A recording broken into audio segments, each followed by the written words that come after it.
I'm Sherry Sturman, Director of Crayola Education. We're excited that Harper Kids is collaborating with Crayola on this read-along, draw-along event. This series helps children enjoy great stories and the illustrations that bring them alive. So get cozy, grab some drawing supplies, and get ready for an interactive story session. I'm thrilled to introduce the creators of today's delightful story, Twinkle, Twinkle, Winter Night. Author Megan Litwin and illustrator Nneka Myers. Megan, how do your experiences as a former classroom teacher, literacy interventionist, library school teacher, and scholar of children's literature lead you to becoming a children's book author? I really think that if you can help kids love to read and feel eager and enthusiastic and confident about reading, that then they're more likely to become lifelong readers. And lifelong readers are lifelong learners and lifelong thinkers, and that's a really good thing. All along the way while I was teaching, I was also interested in making my own books. Ever since that graduate work I had done studying children's literature, I had been thinking about that. I was working at it. I actually like to say that while I was helping kids become writers, I was becoming a writer myself. Doesn't happen overnight. Being an author takes patience and practice and persistence. So after a while, it did happen. And now that my own books are out in the world, I feel like I'm doing a lot of the same work I always did, helping kids learn to read and love to read still. I'm just doing it in a different way. I'm doing it with my own books now, which is pretty special. Nneka, how do your roles as a character designer, animator, and book illustrator help you to bring to life the personalities of whoever you're drawing? Thank you for having me today. In terms of my experiences and the roles I've taken on to get to this point and bring life and personality to whoever I'm drawing, I studied animation a decade ago and graduated with a Bachelor of Animation. And from there, I've always loved art. So just being able to reinterpret people I see outside or environments into my own world and imagination has always been a joy for me. So it's mostly just trying to observe life that helps interpret who I draw and how I draw it and influences my styles. Megan, please tell us how your son's fascination with moonlight and holiday decorations like twinkle lights that get reflected in the snow, how did that inspire this book? Well, story ideas can come in all different ways, but this story idea came like a spark in a car, of all places. So it was a dark December night, and I was driving with my two children, and my 2-year-old was in the back seat. And sort of out of nowhere, his little toddler voice just yelled out with great excitement, "Twinkle lights." And that phrase became very important in my life. So I went home and I poured out a first draft. I wrote it that very night. That was all I did with it. I sort of put it away in a folder and carried on with the busy December I was having. And it wasn't until the next December that I pulled it out again. Once it was dark and all of those lights came back out again, I started thinking about that manuscript. And we were all having the same cozy, warm, magical feelings that we have every season. So I pulled it out, looked at it with fresh eyes, which is actually a really good thing for a writer, to put something you write away for a while and then take it back out, because you see it differently. You can make changes more easily. I had more experience now, a whole nother winter under my belt where maybe we noticed new things. So I revised it and then I put it away. And it sort of went through this cycle where every December I would think about this book and I would pull out that manuscript and look at it again and make it better. I would polish it. And over the years, I really made it a lot better. And so I'm glad that I let it sit for a while. Once it was published, it was 11 years and 25 drafts after that car ride. That 2-year-old is now in high school, but it took all that time to find the right way to capture the magic. Megan, we're excited to hear this lovely story. Please read Twinkle, Twinkle, Winter Night. This is Twinkle, Twinkle, Winter Night, written by me, Megan Litwin, and illustrated by Nneka Myers. Twinkle, twinkle, winter night, everywhere you look, there's light. Come along to see the show. Nightfall sets the world aglow. Rising slowly overhead, moon tucks daylight into bed. In the quiet, calm, and clear, sky sparkles like a chandelier. Shimmer, glimmer, glowing light, twinkle, twinkle, winter night. Snowflakes join the soundless show, hushing up the world below. Dust and glitter on Earth's face, dressing trees in coats of lace. Peaceful, perfect, silent, white, twinkle, twinkle, winter night. More magic lies just further on, only seen from dusk till dawn. From quiet wood to busy town, look up, look down, look all around. Houses wear their very best, each one different from the rest. Some have brilliant colored lights, others creamy, dreamy whites. Beaming, gleaming, lively sight, twinkle, twinkle, winter night. Pathways beckon bright and bold, windows wink with eyes of gold. A candle here, 8 more there, for all to see and all to share. Darkness, dazzle, warmth, delight, twinkle, twinkle, winter night. Now off to cozy beds to sleep, bundled, burrowed, snug and deep.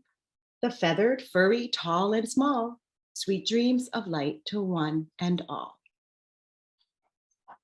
Magic, wonder, beauty, bright, twinkle right on through the night. Twinkle, twinkle, winter night, everywhere you look, there's light. And Nneka, the text of this book does not prescribe who will be the host for this bright night's journey. How did you visualize this father and child as the guides who invite readers to come along to see the show Nightfall Sets the World Aglow? So Megan's words were so nice when I first read the manuscript. It's like I was able to visualize everything on like first glance, which is really odd because a lot of manuscripts, there's usually a character that is prescribed for the books and there's a particular look that the author has in mind. But this manuscript was so like free flowing that I had the father and child as the host, because I feel like it's not as common to have that kind of bonding moment between a father specifically and their child to go through this like magical journey with each other on a holiday. It's mostly like a mother and child. So I wanted to put an emphasis on that before I involved other characters. I wanted to have anyone feel that they could insert themselves into this book. And it didn't necessarily have to be a mother and father and a child. It could be a mother and mother. It could be a father and father. I think there was so many possibilities. I can involve any kind of family combination in this book, especially for the bigger pages that had the huge spreads, that anyone should be able to see themselves in there, regardless of who starts off. And you're right, everyone does see themselves in this book, which really connects to my next question. Megan, this holiday book goes beyond Christmas and celebrates the lights of many winter holidays. Please discuss your intentional inclusion of Hanukkah, Kwanzaa, and Diwali. I'm so happy that you noticed that because, as you say, it was an intentional decision. And it's one of my most favorite things about this book, really. When you think about it, actually, no matter what we celebrate, there are many holidays that actually we sort of celebrate in the same way. When you get down to the essence of it, we celebrate with light, right? In a lot of ways, with candles or lights or outward signs on our houses or around our town, like outward signs of our joy. And I think that's a really beautiful thing. And so that is what led me to not include the mention of any specific holiday in the text. That was on purpose. But of course, I did hint at the fact that this was the holiday season. So there were some festive hints. And I was hoping, and it happened so beautifully, that the illustrator, and Nneka did a wonderful job with it, would sort of play on that and showcase all of what she did in the art. So I love how there are an array of characters and all sorts of diverse holidays represented, like around town, and fun little silhouettes in the windows. Like there was so much for readers to discover. And there are so many ways for readers to find themselves in this book. And I really do hope that it feels like a book for everyone, because at its core, it's a book about what we share this time of year, right? We share a lot of the same feelings. And so I just wanted to bring all of those themes out to the front. You're right. It's really the illustrations that bring the many festivals of light to the forefront. And Nneka, each page of the book is filled with the glow of holiday traditions, featuring so many winter holidays. What research did you do to prepare for illustrating each of those authentically? I think this book has been like the biggest research project I did to date, based on even what like Megan said, like, and what I mentioned earlier. It took a lot of observation. So I think I'm very privileged to live in a city that intentionally does teach us about these different traditions and holidays, especially during like December, for everyone that doesn't just celebrate Christmas. So I had the privilege of having friends that would also teach me what they do during their specific holidays and traditions with Hanukkah and Kwanzaa and Diwali, and be able to grow up with that, knowing that there is more to winter than just Christmas. There's so much light and joy with all these holidays that, again, we also do share similarities. And you were really successful in making sure that there was a balance in the illustrations and that one holiday didn't take over above the others. It's like, how can I make this world feel like they are one, but you can still identify with who you are within each character or holiday. So I'm so happy that you found that successful in the drawings. Like, I think that was like the biggest challenge that I had the most fun with any book to date. Yeah, definitely. You honor each holiday and bring them together in a very harmonious way. Thank you. Now for the exciting part, where you're going to participate in the hands-on art activity. The first we call Bright Holiday Decorations. And Nneka, the book is filled with many examples of holiday decorations that shine brightly. Please show our viewers how they can use art supplies to create their own paper decorations that they could string together and hang festively. I'm going to be using a metallic gold just to get to our edges, so we can kind of highlight that glow first. Like, this is the pre-base for the glow, so that everything can pop at the end. Right now, we're just making the border. It doesn't need to be perfect either. I think one of the beauties of like sparkles and stars compared to a traditional 5-point star is that it doesn't have to be specifically accurate. I think that's the beauty of seeing sparkles and stars in real life, is that they're just like a bunch of gas.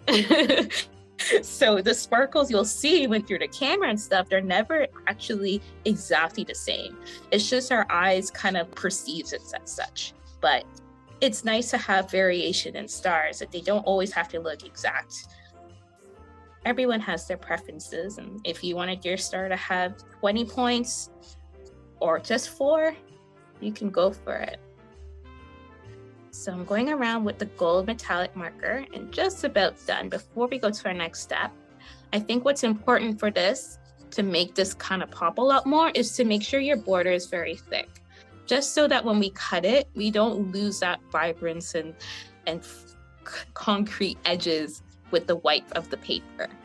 So right now, honestly, if you really wanted to go through this, you can. Any star is beautiful, any sparkle is beautiful. But to enhance it more, we're gonna fill it with these color sticks. They're literally like color pencils, but they just don't have the wood inside, which is really cool. So you can go very broad or very narrow with it and not worry about the lead breaking. So we're going to be shading the inside of this star. And I think one tip to make it feel like it's not streaky is going to circles. It'll kind of add to the gradient and fading effect that you might want and might see in the book. So it feels like it's glowing. We're just going to be doing the tips, but avoiding the center for this one. So we're going to be doing an inner glow star.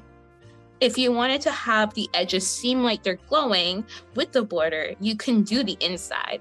But I think for this one, it kind of looks a lot cooler if we get it to the center. It feels like it's bursting with white light. We got our first base down with the yellow. Again, you can call this done if you want, but we're gonna take it up another notch. And we're gonna add in another color to get some more dimension and vibrancy, because Sometimes when you use just one color, especially in this fading effect, it can tend to be a little flat. And we want to make sure that we see this from a distance away. We're going to get another color stick in orange, and we're going to add a little bit to the tips, but not so much that it fills the center. In the same circle motion, we just want to make sure that we can get these edges to be a lot more vibrant and popping. So it feels like it's literally bursting with color. And we're going to get to the fun part now. We're going to add some glitter glue. And we're going to be adding the glitter glue on the border. The reason why I started with the metallic border and not with this is because the glitter glue has a clear base, but it has sparkles in it. And we want something to enhance those sparkles so that at any angle that you move this decoration in, you can see it and it won't fade into the background. So with the glitter glue, you're gonna go along the border and just spread it along the border itself and follow the shape. And with this, it feels like it's exploding with light. So you'll take your time, you can make points have more glitter than the other. Because we have that metallic border, it's all right to not put so much at one point and put a little bit, because it's that metallic sheen will help with the coverage. And then there you go. That's our star, and it's all done. If you wanted to add a little more sparkle, you could add slightly more glue at the edges to get more sheen, but I think it looks pretty good as it is. The thing with glitter glue is that it takes a bit of time. So we're gonna have to wait for this to dry. But in the meantime, I actually prepared one in advance, so you can see how your final result will be once you're done. So the glitter is all dry. You can touch it, it sheens at any corner, and it feels like it's bursting with light. So from there, we're going to start cutting it. I think the important thing with the cutting process is because we made our border so thick, we don't have to show any of the white background. We can kind of cut partly into the metallic border and it'll look seamless. It'll look like you colored straight to the edge, and it'll blend nicely with whichever backdrop that you want to place it against. So just make sure you're careful cutting. Okay, so our star is all cut out. And what we're gonna do, I actually have a few more decorations you can do, because this technique you can do with anything. I made an orb, which is like one of the decorations that you can see in the book. And then we can compile it together with glue and string. So I just have a ribbon here, gold ribbon, just unified a lot more, and some glue. And what you're going to do is just glue onto the ribbon and just put your decoration however you want. You'll have to give it some time to dry to make sure that it sticks and it won't fall off. But once you're done, it'll look lovely wherever you put it. And you can just make it your own. You don't have to have a star. You don't have to have an orb. You can do this with any sort of decoration or holiday you want to represent for your own household. So once it dries, your end result will look like this. And I have another one that's dried already. And you can hang it. There you go. That is fantastic. And I love the way the glitter glue makes it look like the festivals of lights are shining so brightly. Now for the second art demo, I'm really excited that you're going to show us how nature sparkles. Please demonstrate how kids can create a sparkling winter scene with light radiating off of snow-covered trees, dazzling snowflakes falling, and maybe even a glittery lake with a moon's reflection. Get yourself paper. It can be any size. It doesn't have to be this.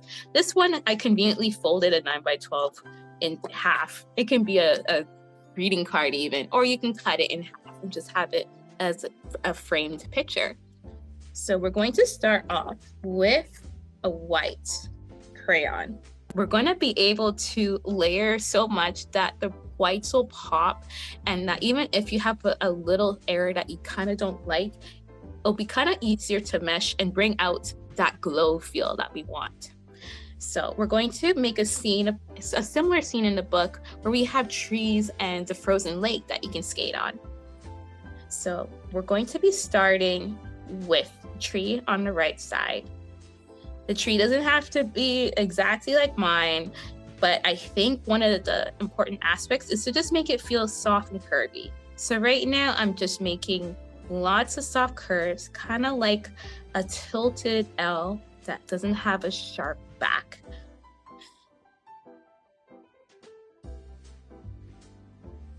And from there, I'm going to make a hill full of snow. And this hill is just going to be one swoop. Doesn't have to be anything crazy. We just want to give it some dimension from the background and the foreground. And then at the bottom part, we're going to have a horizontal line. This is going to be where our lake is going to start off. So now we already have our template. So we have our tree, we have our snow, and then we have our frozen lake. So where can we go from there? We're going to be adding in the sky. So we already started with black, but the book has so much color in the sky that it's just not black. If anything, I hinted at a lot of purples and pinks, because if you look at the night sky, it's being reflected from everything in the environment. So all those houses with their light is also influencing how we perceive the sky. So with bold and bright crayons that are perfect for construction paper, I'm going to be adding in some pinks and purples. And because we're starting off with a black base, it'll kind of dull it at first, but it'll blend it so that we have the base to go further and enhance our brightness. So you're just going to be just scribbling on pinks, leaving a bit of black for the bottom. We're going to be doing something on top of this after, so we don't want to make it fully saturated with the pink. And we're just gonna go to the edge of the paper, lightly, not too hard, and let the black paper bleed into the color. And now we're gonna take a brighter pink and just lightly go to this edge here, just so we can get some transition colors into it. And then we're gonna add in just a blue, a dark blue. This one is called Beautiful. And we're gonna add this more to the top. Already we can see that the black is blending in and just making it feel all meshed together. And you can use this transition and like technique to even draw like the Aurora Borealis if you wanted. And because of the black making it look like it's already meshed in, it's like you don't have to add too much work. It's a lot of shortcuts to get what you want in art. It's just how you tackle it. And with the construction paper and the texture that it gives, it enhances that beauty in the color. Okay, so we have the base of the sky done. Now we're going to be working on the tree. I'm going to be using just a green and actually a blue afterwards. So we're going to be making an outline just for the snow first with our green. And I'm doing this because it's gonna be a little trickier to layer on the white on top of the saturated color if it's not already light. So I'm kind of just templating where I want the snow. And I'm using a lot of curves, kind of like ice cream on top of a cone. You just wanted it to be chunky and swoopy. So I'm following the curvature of the tree and just adding like puddles and ice cream scoops on top. And that's gonna be where our snow is gonna be. So from there, because I have those carved out, I'm gonna be coloring the inside, or at least the outside of those puddles with the green, in the same manner that we did the sky. We want that black to kind of push the color in the background so it feels like it's nighttime, just to tone down the temperature. Okay, so we have our green filled in, and now I'm going to be adding in a blue. And this is gonna add some dimension to the color. Color is so beautiful in a way that a green never actually looks like a pure green, but you can use your imagination. So we have our tree done, and now we're going to be using our white. And we're gonna, in the same manner, fill in those spots that we left empty at first.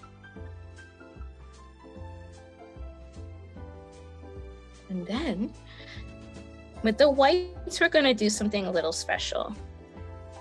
I'm going to be using a few other colors that aren't necessarily white because we want to give a bit of a pearlescent look and also add some dimension. So I'm going to be using what's this one? We're going to be using the Little Dipper and another color from the Pearl collection, the crayons, and we're going to just layer on top of the white and just try to push it so it feels magical and start to have that glow that we want. So I'm going to be using the Snowdrift from the Pearl collection and add in a lot more white. For this one now, we really want to start getting filled in the paper and not have the black show through because we really want to have it glow and sparkle. And the pearl has a nice iridescence to it. So it's when you move this paper, you're going to see a nice sheen that you can't get with regular crayons.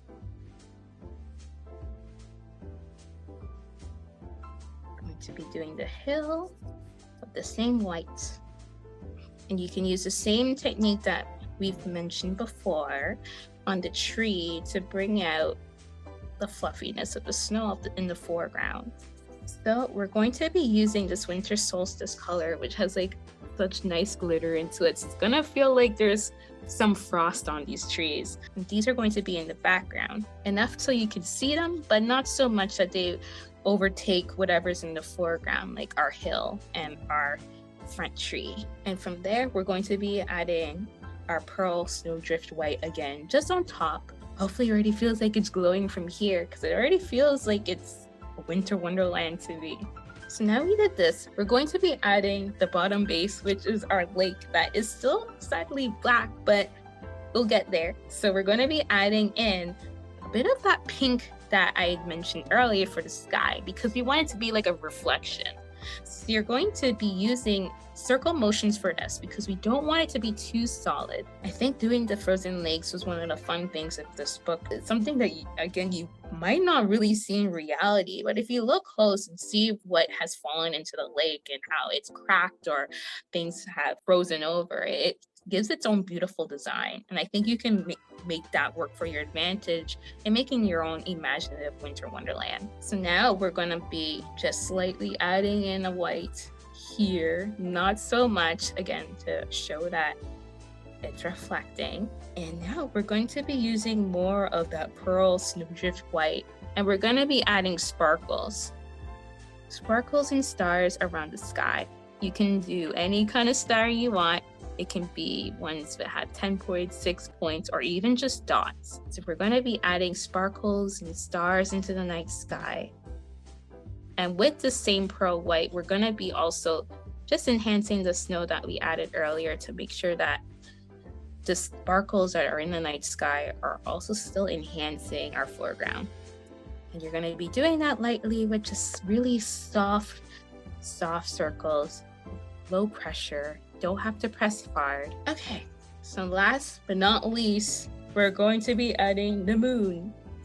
And the moon is going to be reflected into the lake. I'm gonna add some metallics and cosmic and pearl crayons for this to make it pop in this background. So I'm gonna be using this cosmic crayon in Supernova, and we're gonna be having just a circle here. You can have a half moon, a crescent moon, anything you want. For this, I'm going to be doing a full moon just so we're able to see it from afar. And you can be very faint. We're not gonna add in white yet. The white is gonna be our finishing touch. I'm gonna add a bit of a metallic gold metal just to give this moon a little dimension and warmth. And then also liquid gold. Not so much that it turns into the sun, but enough that it just feels like there's warmth and it kind of blends in without being too stark white and overtaking this beautiful snow that we have in the front. Now I'm going to be using the Pearl Snowdrift again, and now I'm going to be adding in the white just to the top so it can pop a little more. And from there, I'm going to actually be using the Snowdrift and just faintly adding in a circle into the lake. Okay. So we're going to be adding in this moon here, faintly, not too strong as the top. after a while, you can add in more colors.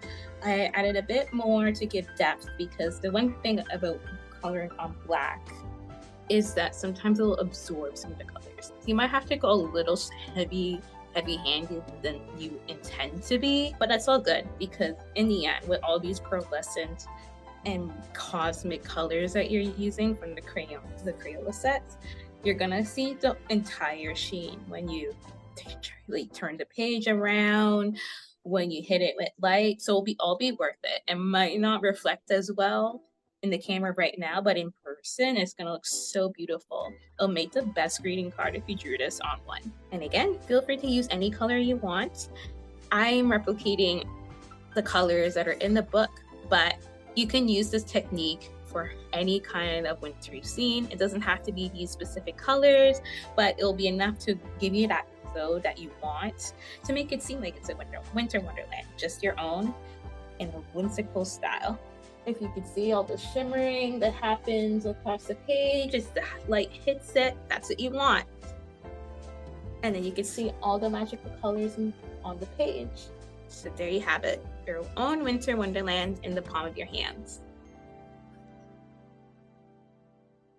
Love the way you really have the whole season sparkle, and nature provides so many lights and so many beautiful reflections. Now that you've seen Nneka's wonderful illustrations, it's your time to draw. Grab some crayons, watercolors, or markers and paper. Think about what you'd like to create. Handmade, sparkling paper decorations, or a scene where nature sparkles. While kids of all ages are busy drawing, I want to mention that parents and teachers can be the first to know about our next read-along, draw-along program and other free, fun learning experiences by signing up for the Crayola Education monthly e-newsletters. Just check the education box and colorful news will brighten your emails. As young artists finish their art, we recommend that parents and teachers ask them about what they've created and help them plan where they will display their work to brighten your holidays. Then please take a photo of their art and post it in the comment section of this video. We can't wait to see what they create. Now for some closing comments. Megan, this book radiates the joys of winter and the holidays. What closing advice would you like to share with our viewers to help them celebrate the season? I think my advice would be to just slow down and pay attention to this beautiful world around you. I'll say a line right from the book, right? Look up, look down, look all around.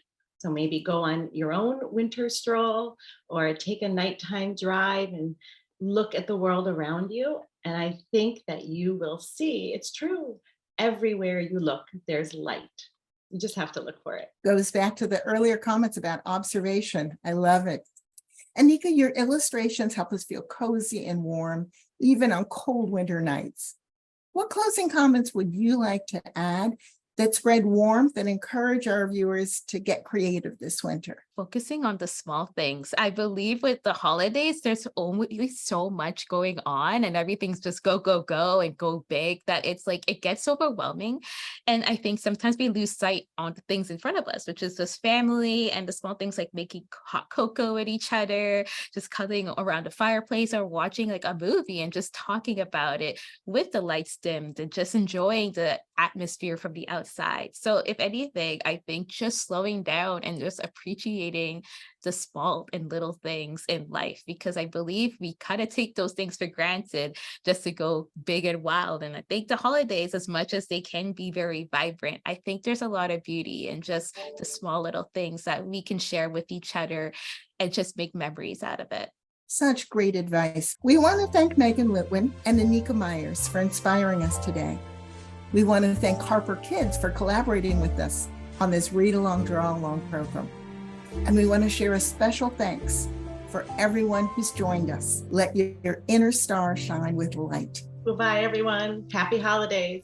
Bye, everyone. Happy holidays. Bye-bye. Happy holidays.